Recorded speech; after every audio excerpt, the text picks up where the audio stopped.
actually wanted to ask you one question before we go to the game. How do you remain authentic when you are out there so much and you're always the same? Like your consistency is actually quite incredible. I mean, there's two aspects to me. One is I make content publicly across different mediums, and then I write for clients, right? When it comes to writing for clients, I actually kind of disagree that you like authenticity to some degree can be faked. Let me explain how. Authentic to yourself comes naturally, which is if you are totally passionate about what you're selling, you'll automatically be authentic. But understanding the motivation of the buyer is super important. Like an example is, I began my career writing scripts for television, right? And I used to write these scripts for award shows, right? And I was a 21-year-old selling to movie stars who were in their late 30s or 40s, and the buyers were production companies who've been around for the last 3 decades.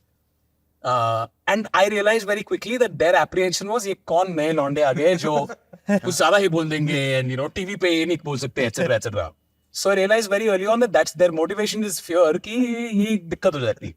So while I would be very passionate about selling कि sir ये joke तो बहुत बढ़िया होगा, I would then immediately start going into meetings और पहले तो हम माहौल क्रिएट करते थे, ठीक है, कि पहले तो मुझे ट्रस्ट करो कि मैं फनी हूँ. तो हम स्क्रिप्ट बेचते नहीं थे, हम पहले 5 मिनट आज न्यूज में क्या हुआ यही डिस्कस करते, 3 कमेडियन बैठ के आज बस माहौल फनी बना दो ताकि उनको लगे कि अच्छा ये फनी है, तो ट्रस्ट थोड़ा बिल्ड होगा. दूसरी बात ये थी कि we would reject some of our jokes. We would know कि अगर मुझे नीडल यहाँ तक पुश करना है, ठीक यहाँ तक तो जाएगा नहीं, पर मैं यहाँ तक कोशिश करूंगा तो यहाँ तक जाएगा. तो यहाँ वाले जोक्स बताओ, फिर खुद रिजेक्ट कर दो ताकि ये वाले बिक जाए. We would know immediately that their motivation is they also want to do something new and fresh. Not so new and fresh also that way. So you automatically start rejecting stuff early on. So understanding motivation of the buyer is very important, getting on the same page as them. So what would happen when we would reject our own jokes is people would be like, oh, they also feel like they're custodians of the script, like us. Like they're us. on our side. They're on our side. We're all on the same team, right? So being on that same team is super important when you're trying to sell.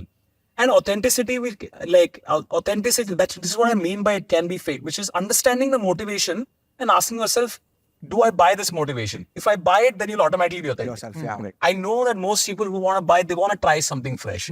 Or in a lot of brands cases, like they just want to justify the spends, right? So you as a seller have to understand that they have to justify the spends. In some cases, they have to justify ki, I'm going to buy this idea. I need to sell this internally because I work in a hierarchy and a chain. So very early on, if you understand that, अच्छा ये brand manager को तो बस justify करना है ऊपर की ये idea मैंने क्यों बेचा, तो पहले समझ जाओ, तो फिर आप टाइम वेस्ट नहीं करोगे अपना. You automatically realize that this is who I'm selling to, this is what they want. It's all very posturing, It's not posturing. It's just you understanding what they want. And realizing, can I do this? So oftentimes what I would say is, hey, listen, you want to do cookie cutter stuff, and in the bandwidth that I have, I realize that इस महीने मैं बहुत cookie cutter कर रहा हूँ, मेरे को ये करने का मन नहीं है, then you reject it automatically. Because there's no point working with someone if your motivations are conflicting. Motivations or value mismatch, then you opt out. You're just like, my motivations are not aligning. You wanna do this for X reason. Actually, in traditional B2B selling, proper B selling, machine tools, selling equipment, etc., this understanding of the consumer, there's the decision-making process out there, when you're buying a $10 million line or something, it's fully mapped out. Correct. This is the first person you meet, this is the role of the person there, this is what I have to provide, this is his influencer, you actually map that role out and you target each person's need in that map. Correct. So exactly what you're saying, you do formally. In traditional heavy industry or B2B selling. One of the things that I say in a meeting, sorry Vanu, I just want to mention this angle. One of the things that I would say in the meeting is कि देखो sir, अक्सर जो creative बंदा जो marketing सोचता है ना, वो artist समझता है, right? कि मैं तो कुछ एकदम ही creative हूँ, मैं एकदम ही कुछ ऐसा बोल दूंगा जिससे product तो ऐसा बिक जाएगा. But actually the best CMOs I've worked with, वो artist manager होता है. So I as a creative person, मैं actually artist manager ढूंढ रहा हूँ. क्या कहना है वो आप बताओ, कैसे कहना है उसमें मैं मजे कर लूंगा, आप बस बता दो कि क्या कहना है, क्योंकि at the end of the day it's your job, it's your product, you are spending the money, you need to, you have a right over what the creative is.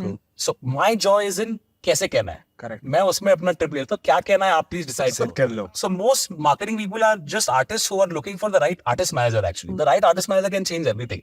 I used to be a comedian, used to love performing on stage, and the best artist manager I ever met said the same thing can happen on YouTube. Skill वही है, मजा वही है, बस medium change करना है. So Yep. I love working with CMOs who are just, let me just channel the creativity in the right place with the right messaging and let them do their thing.